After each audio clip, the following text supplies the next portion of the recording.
Hello बच्चों।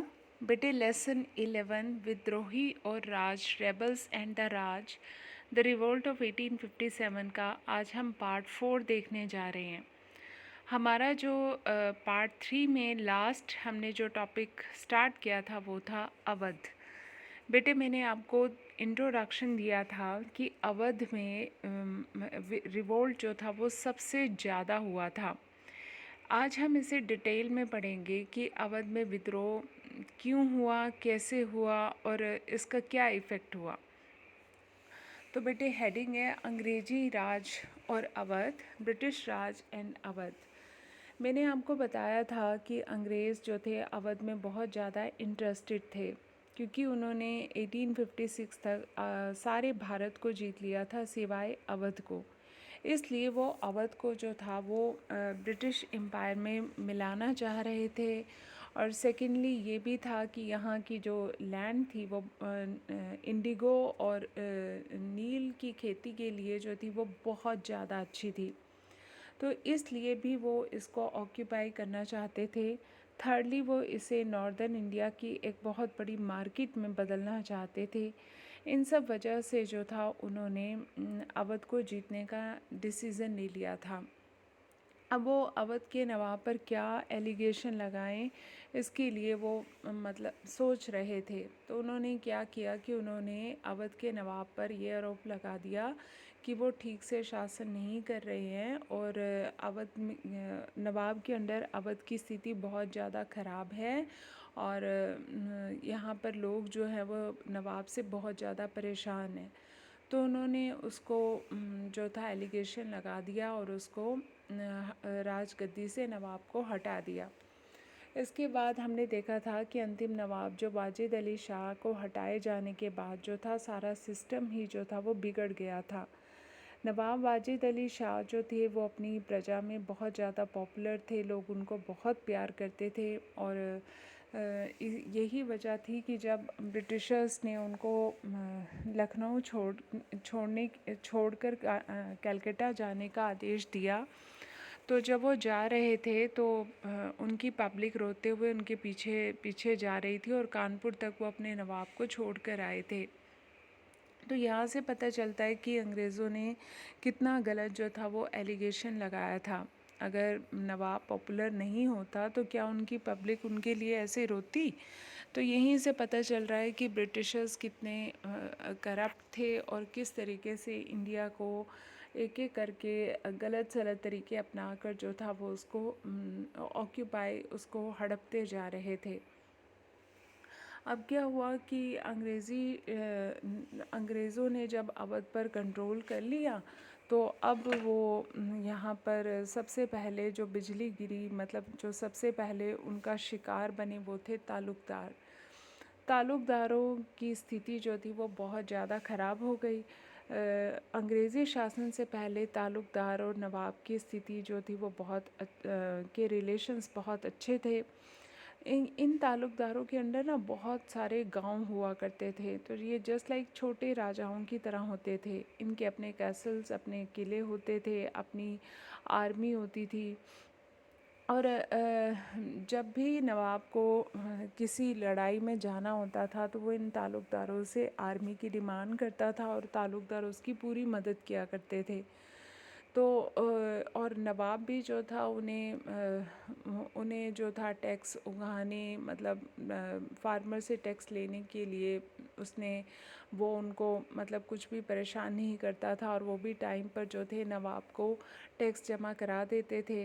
तो कुल मिलाकर नवाब और तालुकदारों के रिलेशंस जो थे वो बहुत ज़्यादा अच्छे थे। लेकिन जब ब्रिटिशर्स ने अवध को ऑक्यूपाई कर लिया, उस पर कंट्रोल कर लिया और नवाब को हटा दिया, तो अब वो अवध के राजा बन गए थे।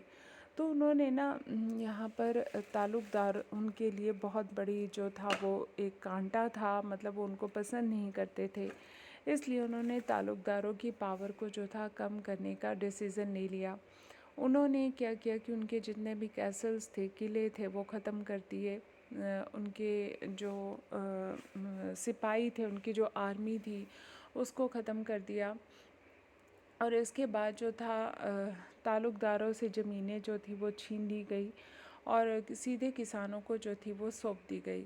उनको ये लग रहा था कि ये ताल्लुकदार जो हैं वो किसानों से ज़्यादा टैक्स लेते हैं और नवाब को देते हैं और बाकी अपने पास रख लेते हैं, तो वो एक तरीके से किसानों को एक्सप्लॉइट कर रहे हैं। तो इसलिए जो था ब्रिटिशर्स को लगा कि ताल्लुकदारों को अगर हम हटा देंगे तो सीधा उनके किसानों के साथ जो है लिंक जुड़ जाएगा और जितने भी ये मीडियोकर हैं ये माध्यम है ताल्लुकदार, ये हट जाएंगे। तो इस वजह से उन किसानों के साथ उनके सीधे संबंध स्थापित हो जाएंगे, तो कोई इनको एक्सप्लॉइट नहीं कर पाएगा और फार्मर्स जो है वो सीधा टैक्स जो है वो ब्रिटिश अंग्रेज़ों को जो है वो अंग्रेज़ों को जमा करा देंगे, डिपॉज़िट करा देंगे। तो जिस वजह से उन्होंने ये सिस्टम जो था अडॉप्ट किया, ताल्लुकदारों से ज़मीनें छीन ली गई और किसानों को जो थी वो देनी शुरू कर दी।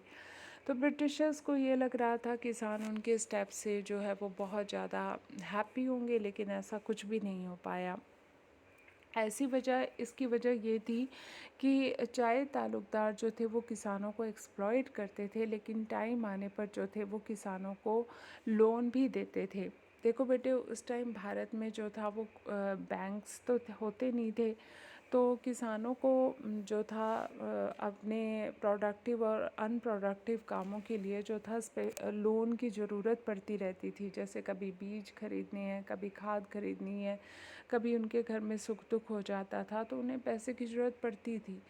तो ये ताल्लुकदार चाहे इन फार्मर्स को एक्सप्लॉइट करते थे, लेकिन टाइम आने पर वो उनकी पूरी मदद भी किया करते थे। तो अब ताल्लुकदार ही नहीं रहे तो अब किसानों को लोन कौन देगा, उधार कौन देगा, क्योंकि उस टाइम जो थे बैंक्स तो थे नहीं। तो ये ताल्लुकदार ही किसानों को मुसीबत आने पर उनको हेल्प किया करते थे।